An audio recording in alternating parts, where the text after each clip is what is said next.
A stunning and unprecedented judgment has just been delivered in Bangladesh.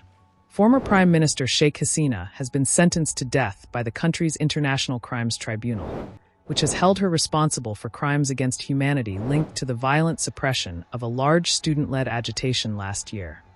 A nationwide uprising that ultimately forced the collapse of her long-ruling Awami League government. In this detailed report, we break down what this sentence means for Bangladesh's political future, the legal battle around the other accused, and the high alert now gripping Dhaka.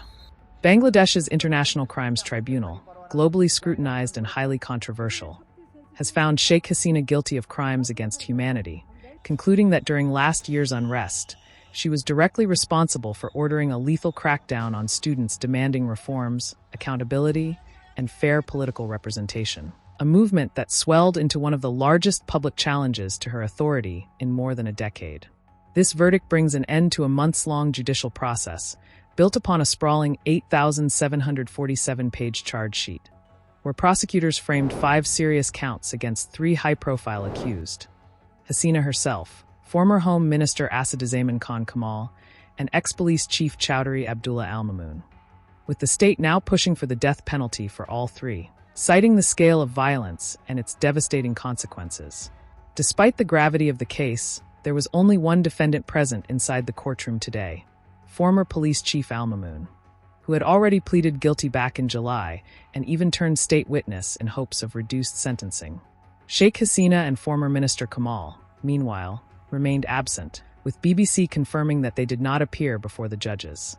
Hasina, now 78 years old, had fled Bangladesh in August 2024, marking a dramatic end to her long political chapter, and has since been living in self-exile in New Delhi, maintaining silence publicly while her party's loyalists fight the political and legal battles in her absence. Ahead of today's verdict, Dhaka remained deeply on edge. The capital city's long tense atmosphere shattered further when several crude bombs exploded just hours before the judges took their seats, triggering panic, though police reported no casualties, according to Reuters. Still, the threat was clear, and it has reinforced fears of more unrest as Bangladesh moves into a politically uncertain future.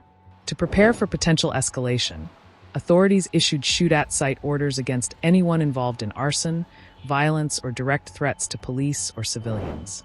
The Army, Border Guard Bangladesh, and heavily armed riot police have now been positioned across the capital, while the abolished Awami League, which once dominated every corner of power, has called for a 2-day shutdown, signaling that street politics is far from over.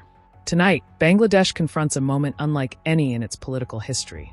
With a former prime minister now sentenced to death, a nation still struggling to absorb months of unrest, and elections looming amid deep uncertainty. As the streets brace for further turbulence and international pressure intensifies, the question remains: will this verdict bring justice and closure, or push Bangladesh into an even more perilous chapter?